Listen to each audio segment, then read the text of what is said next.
Welcome to వైఏ భక్తి channel.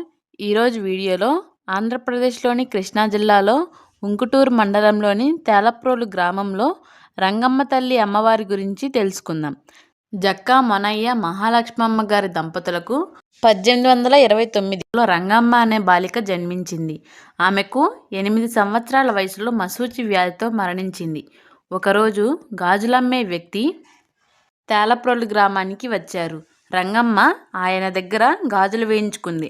డబ్బులివ్వమ్మా అని అడిగితే, మాది ఈ ఊరే, మా అమ్మా నాన్నల దగ్గరికి వెళ్ళి డబ్బులు తీసుకోమని చెప్పింది. డబ్బులు పసుపు మూటలో పెట్టి గూటిలో ఉన్నాయని చెప్పింది. గాజులమ్మే వ్యక్తి తల్లిదండ్రులకు జరిగింది చెప్పి డబ్బులు తీసుకుని అక్కడి నుంచి వెళ్ళిపోయారు. రంగమ్మ అదే ఊరిలో గ్రామదేవత తిరుగుతుందని ప్రజలందరికీ చెప్పింది.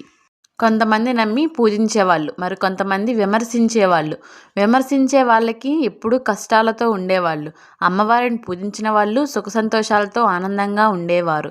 అమ్మవారిని విమర్శించిన వాళ్ళకి ఎన్ని మహిమలు చూపించినా ఆ ప్రజలు అమ్మవారిని నమ్మడం లేదు. ఎలాగైనా ప్రజలందరూ తనని నమ్మాలని, తన మహిమలను గుర్తించాలని ఒకరోజు అమ్మవారు పెద్దౌటిపల్లి గ్రామంలో ఎంతో ప్రసిద్ధి చెందిన పంచగన్సారి ఉంది. ఆ గన్సారి కలలో రంగమ్మ తల్లి కనిపించి తేలప్రోలు గ్రామంలోని ప్రజలు తనని నమ్మడం లేదని, తన మహిమను గుర్తించడం లేదని చెప్పింది. తమ తల్లిదండ్రులతో కలిసి ఊరి మధ్యలో గుడి నిర్మించమని చెప్పింది. గనసారి కొద్దిగా ఆలస్యం చేయడంతో రంగమ్మ తల్లికి కోపం వచ్చి గనసారికి కష్టాలను కలిగించింది. గనసారికి గంగమ్మ తల్లి మహిమను తెలుసుకుని తేలప్రోలు గ్రామంలోకి వెళ్ళి ప్రజలందరికీ చెప్పి ఊరి మధ్యలో ఆలయాన్ని నిర్మించింది. రంగమ్మ తల్లి విగ్రహాన్ని ప్రతిష్ఠించారు. ప్రతి సంవత్సరం ఈ ఆలయంలో జక్కావారి వారసత్వంలో నిత్య నైవేద్య కార్యక్రమాలు జరుగుతూ ఉంటాయి. సంవత్సరానికి ఒక్కసారి శ్రీరామనవమి తరువాత రంగమ్మ పేరంటాల ఉత్సవాలు జరుపుతారు. ప్రతి సంవత్సరం చైత్రశుద్ధి పౌర్ణమికి 10 రోజుల ముందు ఊరేగింపుతో ప్రారంభమై పౌర్ణమి తరువాత 4 రోజులకు ముగుస్తుంది. ఈ ఉత్సవాలలో పిల్లలు లేనివారు, వివాహం జరగని వాళ్ళు గుడి అరుగు చుట్టూ పనాచారం వడి పూజిస్తారు.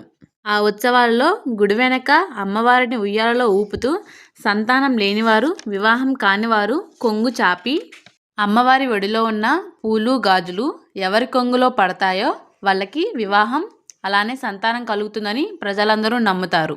అమ్మవారిని ఎంతో భక్తి శ్రద్ధలతో పూజిస్తారు.